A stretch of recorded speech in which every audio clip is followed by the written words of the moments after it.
હવામાનને લઈને મોટા સમાચાર. દક્ષિણ ગુજરાતમાં મેઘરાજાની તોફાની બેટિંગના અહેવાલ મળી રહ્યા છે. નવસારી અને વલસાડમાં રેડ ઓરેન્જ એલર્ટની સ્થિતિ છે.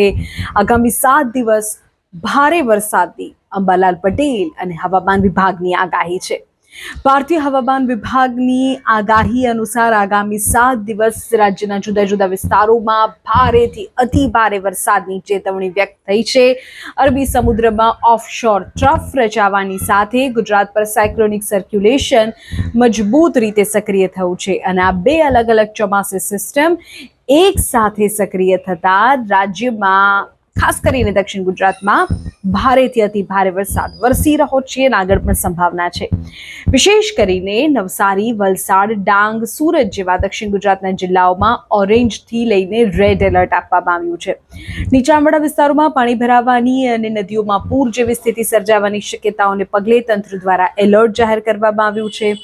માછીમારોને આગામી દિવસોમાં દરિયો ન ખેડવાની કડક સૂચના આપી દેવાઈ છે. રાજ્યમાં સર્જાયેલી મજબૂત વેધર સિસ્ટમને કારણે માત્ર દક્ષિણ ગુજરાત જ નહીં પણ સૌરાષ્ટ્ર અને મધ્ય ગુજરાતના કેટલાક વિસ્તારોમાં પણ ભારે વરસાદી ઝાપટા પડે તેવી પૂરેપૂરી સંભાવના છે.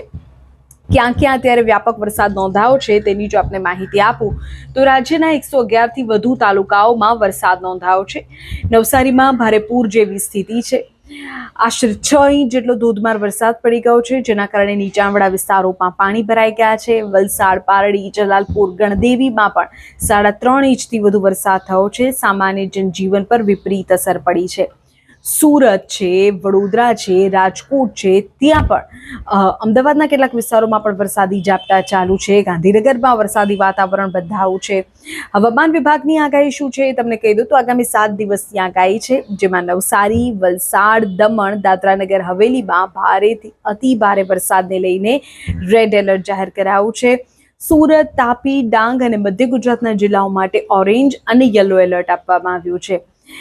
દક્ષિણ ગુજરાત સિવાય સૌરાષ્ટ્ર, કચ્છ, ઉત્તર અને મધ્ય ગુજરાતના જિલ્લાઓ દાહોદ, પંચમહાલ, છોટાઉદેપુરમાં પણ હળવાથી મધ્યમ વરસાદ અને અમદાવાદમાં વરસાદી ઝાપટાની સંભાવના છે.